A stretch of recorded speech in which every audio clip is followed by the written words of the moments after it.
Hi, I'm Randy McLean from WayPoint Analytics. I got Bruce also from WayPoint, and we've been having some great discussions at the office talking about best practices and some of the management techniques that are emerging in the marketplace.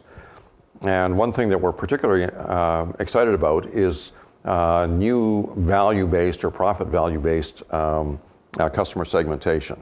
Now, segmentation is a management trick. The whole idea is to group birds of a feather together so that you can come up with a program for a large number of accounts and apply it generally across the board, and helps you move forward by getting certain things running while you go work on other things. So this new segmentation that we're looking at takes a look at profit value, both from cash production, so how the accounts create operating cash or gross profit, and how that relates to the NBC or the profit line of the customers. And we've got a bit of a formula that goes on that helps break out customers so that they're like in the sense of how you can treat them. So we have the high leverage accounts, those are the ones that are super profitable. We have the high efficiency accounts, the ones that are super low cost. We have the high potential accounts, the ones that create above average cash flow, but have expense rates that are too high for them to make a big contribution to the company yet.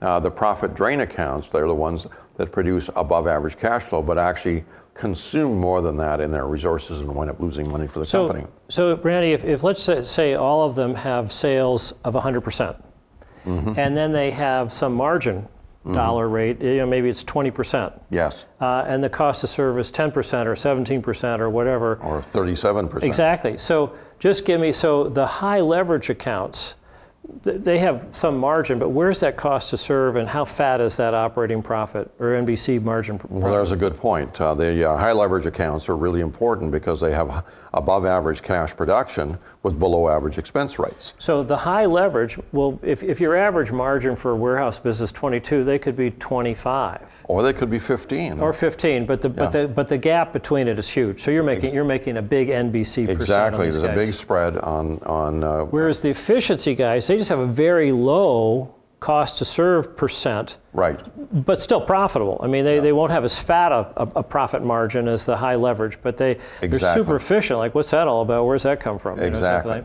And of course, the profit drain, they make 25% and they cost 82% cost to serve, so you're losing minus 45%. Or they have 35% and they have 200%. Yeah, right. So basically, you're upside down on that. Yeah. And then the high potential accounts are the ones that have above average profit, but the costs are so close to that you have a very narrow margin that you're getting to the bottom line. Ah, interesting. Okay. Yeah. So they're not efficient enough for you to be able to take advantage of that high cash production. So what you're doing is saying, okay, we're going to take the top 10, 11, 12, 15% of your accounts that have got big margin dollars, and we're going to split them in financial niches. I mean, you could have each one of those guys, and they could be in a certain birds of a feather niche, which would have a peculiar need of inventory and service metrics. Right.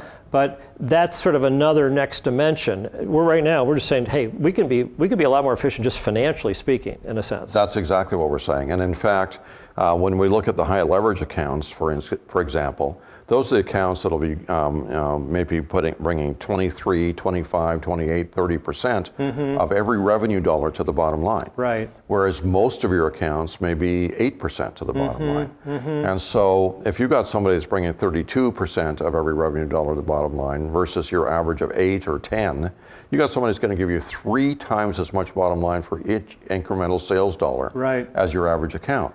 So these are the accounts where you want to do the penetration plays. When you're going to go out, and in order of timeline to get a result and the magnitude of the result that you can get, the high leverage accounts are the best place to start. Because you could say right now, today, we're going to go after the 41 accounts or the 300 accounts or the 20 accounts that are high leverage accounts. You can give the guy sales territory. You say you got 5 accounts in here that are high leverage. We got to sell more to these accounts. We want to take whatever we have that's working so well right now and apply it to more products somehow. Right. And so you can say it today, and they can start working on it today, and you already have the customer relationship. You don't have to win the account. You don't have to go find somebody new. You don't have to play market share with your competition. Right. You can immediately start increasing profitability on a select group you know, I didn't have this terminology or this level of sophistication, and the customer profile I was using to do some turnarounds in the 80s. But in one case, we did notice a group of customers that had very high profit margin. Right. And I was like, well, who are these guys? Because they weren't, you know, our normal, you know, mainstream. Well, they were, you know, they were a certain kind of industrial account or institutional account. And I said, well, what kind of orders are they buying? Well, it turns out they were buying periodic special orders. So we weren't selling them any, you know, meat and potatoes, everyday consumption kind of stuff.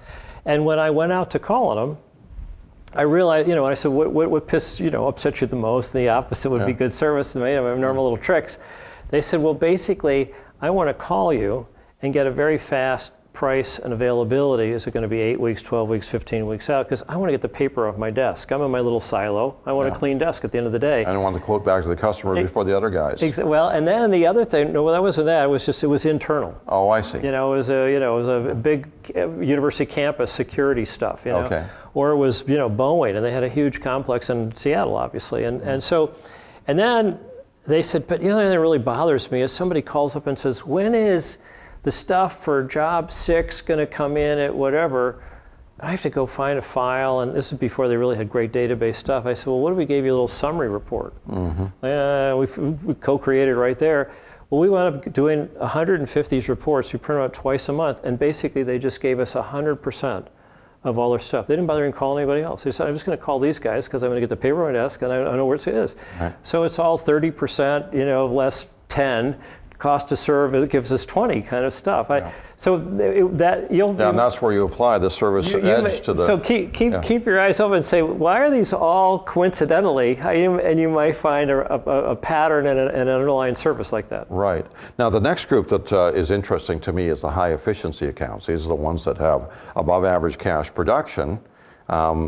Or maybe you know, not as high as some of these others, but they have super low expense rates. And the interesting thing about those is that's the best place to get growth, because numerically, when you bring in more accounts that look like those accounts, then they're going to bring in more profit dollars more quickly. Then you have to increase your infrastructure service costs to be able to serve those accounts.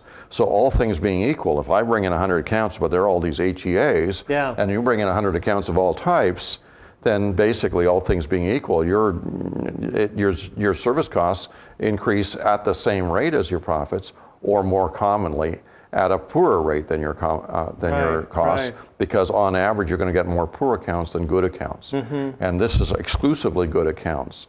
And so if you're going to grow, these are the best accounts to have. I wonder, just as a bonus, again, you know, peripheral vision, maybe some of these accounts they don't try to do a lot of things. They do one thing really well. So it's called nail it and scale it. And so they tend to be very internally efficient. And they buy a narrow range of stuff in a very efficient way, but they're growing. So if you can marry them, they'll grow you. And, exactly. and they don't have a lot of problems and issues and changing orders and friction and credits and returns. They're just, you know, it's very efficient. Exactly. And a poor man's way of getting these high efficiency accounts is to look at the one biggest direct competitor of each one of your current high efficiency accounts, because they are on balance likely to be buying the same, they're selling the same stuff to the same customers in the same quantities, so they're likely to be buying the same stuff in the same quantities from your competitor. And they may be one of your former accounts that you're going to get back if you've been in business for long enough. And so these are great accounts to target. So if you're going to have a targeted set of accounts that you're going after, this is the right target list. In fact, we had a pioneering client at WayPoint long ago who they, you know, ostensibly were in one business, but they had this little section that was massively profitable. And because the nature of the product, they could ship it all over the country, and they created a whole nother little catalog business out of it, just going after other high efficient accounts. I mean, there was actually a label they were able to put on them. Yeah, exactly. You'll find patterns when you. They built a whole business around that, That's right. and it turned out to be the most profitable thing that they did. Exactly. Now, you've been talking for years about going out and weeding between the silos and getting out and doing the audit, finding out how you can get more closely integrated with certain customers to improve the efficiency of the relationship for the benefit of both sides. And that's where the high potential accounts and the profit drain accounts come in. The best way to address those kinds of accounts is to increase the efficiency, essentially to have more stuff on fewer orders or the same amount of stuff on fewer orders in working with them. And that requires a certain amount of work, but when it's done well, it not only improves the accounts you have, it opens up competitive opportunities. And it also builds a huge barrier to entry for other people to come in.